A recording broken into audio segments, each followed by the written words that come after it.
त्रिकुल academy में आपका स्वागत है। जहांगीर के बाद अगला शासक हुआ शाहजहां। आज की वीडियो हम शाहजहां के बारे में देखेंगे। आइए शुरू करते हैं।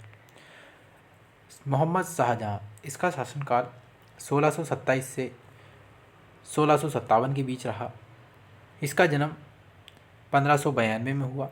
इसके पिता का नाम जहांगीर था। माता का नाम जगत गोसाई था। यह राजा उदय सिंह की पुत्री थी। इसका जो जन्म हुआ वह लाहौर में हुआ था और इसके जन्म का नाम खुर्रम था। इसकी पत्नी का नाम अंजुमन बानो बेगम था, जिसको मुमताज़ महल के नाम से भी जाना जाता है। मलिक ए जामिनी 1631 में मृत्यु हो गई और इसी की याद में शाहजहां ने ताजमहल का निर्माण करवाया था। राज्याभिषेक। शाहजहां का राज्याभिषेक 1628 में आगरा में हुआ था।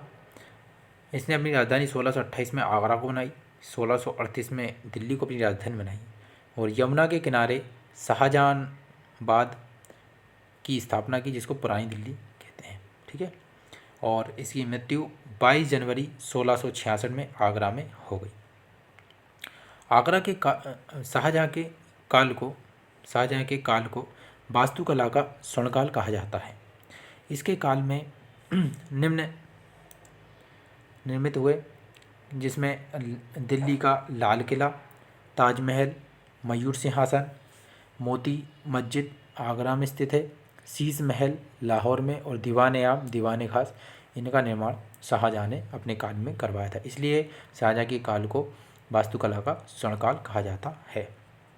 आइए इनको कुछ डिटेल में देखते हैं।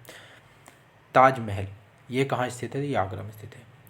बेगम मुमताज़ की याद में ताजमहल का निर्माण शाहजहां ने करवाया था। इसका जो स्थापत्यकार था, आर्किटेक्ट था, वह था अहमद लाहौरी। तो ताजमहल का आर्किटेक्ट कौन था? तो वह था अहमद लाहौरी। इसकी रूपरेखा उस्ताद ईसा ने बनाई थी। भारतीय, ईरानी व मध्य एशिया कला का इसमें मिश्रण है। हुमायूं के मकबरे को ताजमहल का पूर्ववर्ती माना जाता है। अगला है मयूर सिंहासन। इसका जो कलाकार था वह था बेबादल खां।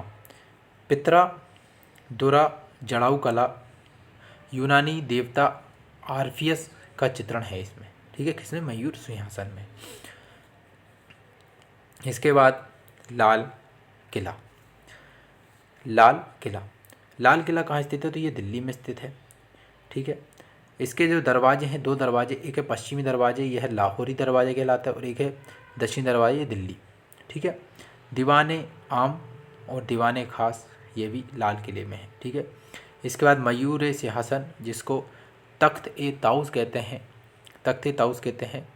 इसमें पितरा दूरा शैली है, कोहिनूर है, मुख्य बादल खां और यूनानी देवता आर्फियस का चित्रण है। ठीक है।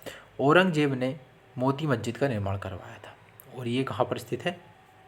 दिल्ली में। ठीक है। आगरा की जामा मस्जिद का निर्माण पुत्री जहां आरा ने किया है। ठीक है। इसके बाद शाहजहां का साहित्य। शाहजहां के काल के साहित्य को हम देखते हैं। तो इसका जो राजकवि था वो कलीम था, फारसी कवि था। अन्य कवि हुए जिनमें वंशीधर मिश्र व हरिनारायण मिश्र जो संस्कृत के कवि थे, सुंदरदास व चिंतामणि किसके? हिंदी के कवि थे इसके काल में। दिल्ली में कॉलेज का निर्माण करवाया। कविंद्राचार्य सरस्वती की उपाधि व तीर्थ यात्रा कर की समाप्ति की। ठीक है। संस्कृत आचार्य जगन्नाथ ये महाकवि राम की उपाधि से सम्मानित हुए। इसका सबसे प्रमुख योगदान रहा वो पुत्र दारा सिकोह का रहा। ठीक है। दारा सिकोह का परिचय। शाहजहां का सबसे योग्य पुत्र था दारा सिकोह। यह अरबी, फारसी व संस्कृत का विद्वान था। दारा सिकोह कौन था? दारा सिकोह किसका? शाहजहां का पुत्र था और यह अरबी, फारसी का व संस्कृत का विद्वान था। इसने कादरी उपनाम से कविता लिखी।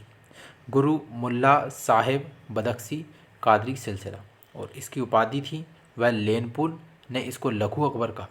लेनपुल ने दारा सिकों को किस नाम से कौन सी उपाधि सम्मानित किया? तो लघु अकबर के नाम की उपाधि से। और शाह बुलंद इकबाल, यह शाहजहाँ द्वारा दी गई। ठीक है, शाह बुलंद इकबाल। तो ये दो उपाधि आपको याद रखनी है, एक तो लघु अकबर और शाह बुलंद इकबाल। ये किसकी उपाधि है? तो ये दारा सिकों की उपाधियाँ हैं।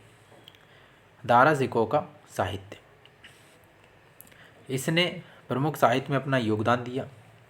इसमें फ़ारसी में कुछ ग्रंथों का अनुवाद किया, जिसमें रामायण, भगवत गीता, योग वशिष्ठ, इसके बाद कुछ उपनिषदों जैसे सर अकबर और सर असरार। ठीक है, कुछ अन्य साहित्य जिनमें सफ़ीनात, अलोलिया और मजमुल ने बहरीन की रचना की। बहरीन जो मूल रचना है। ठीक है, और 1659 में औरंगजेब द्वारा फांसी दी गई थी। किसको? दारा सिकों को। शाहजहाँ का चित्रकला व संगीत प्रेम। ठीक है, तो इसके काल में प्रमुख चित्रकार हुए, जिनमें मोहम्मद फ़कीर और मीर हासिम थे। ये प्रमुख इसके चित्रकार थे। और संगीतकार में थे लाल खां, जिसको गुण समंदर की उपाधि दी गई है। कुछ अन्य तथ्य, शाह बुलंद इकबाल के रूप में दारा सिकों को जाना जाता है। ये हमने देख लिया। ये उपाधि किसने दी थी? तो ये उपाधि शाहजहाँ ने दी थी। ठीक है, शाहजहाँ ने आसफ़ खां को वजीरपद व महावत खां को खान खाना की उपाधि प्रदान की थी। इसने नूरजहाँ को 2 लाख रुपए प्रति वर्ष की पेंशन देकर लाहौर जाने दिया, जहाँ 1645 में किसकी? नूरजहाँ की मृत्यु हो गई। और शाहजहाँ ने 1632 में अहमदनगर को मुग़ल राज में मिला लिया था। ठीक है, इसके बाद शाहजहाँ के काल में कुछ उत्तराधिकारी युद्ध हुए कि शाहजहाँ के बाद कौन उत्तराधिकारी होगा। तो देखते हैं हम। 16 सितंबर 1657 ईस्वी में शाहजहाँ के गंभीर रूप से बीमार पड़ने और मृत्यु की अफवाह फैलने के कारण उसके पुत्रों में उत्तराधिकारी का युद्ध प्रारंभ हुआ। उस समय शुजा बंगाल, मुराद गुजरात और औरंगजेब दक्कन में था। ठीक है, मतलब इसके जो पुत्र थे, जिसमें शुजा वो बंगाल में था, मुराद गुजरात में था और औरंगजेब कहाँ? दक्कन में था। ठीक है, इसके बाद जो लड़ाई हुई वह हम देखते हैं। तो पहली लड़ाई, जिसको होते हैं बहादुरगढ़ की लड़ाई, यह फरवरी 1658 में हुई। और इसका जो परिणाम हुआ कि शाह शुजा पराजित होकर बंगाल चला गया। दूसरी धर्मट की लड़ाई, यह अप्रैल 1658 में हुई। इसमें जसवंत सिंह की पराजय एवं औरंगजेब की विजय हुई। इसके बाद सामूगढ़ की लड़ाई, यह मई 1658 में हुई। इसमें दारा की पराजय हुई और औरंगजेब विजयी रहा। इसके बाद खाजवा की लड़ाई, यह जनवरी 1659 में हुई। इसमें शाह शुजा पराजित होकर अराकान पहाड़ी की ओर चला गया, जहां अराकानियों ने उसकी क्या कर दी? हत्या कर दी। इसके बाद देवराय की लड़ाई, यह मार्च 1659 में हुई। इसमें दारा की पराजय और औरंगजेब की विजय हुई। इस प्रकार कई लड़ाइयों में औरंगजेब की विजय हुई और इस कारण से अगला जो शासक बना वह औरंगजेब बना। अगली वीडियो में औरंगजेब के बारे में देखेंगे। यदि आपको हमारी वीडियो पसंद आ रही तो कृपया हमारे चैनल को लाइक, शेयर और सब्सक्राइब करना ना भूलें। धन्यवाद।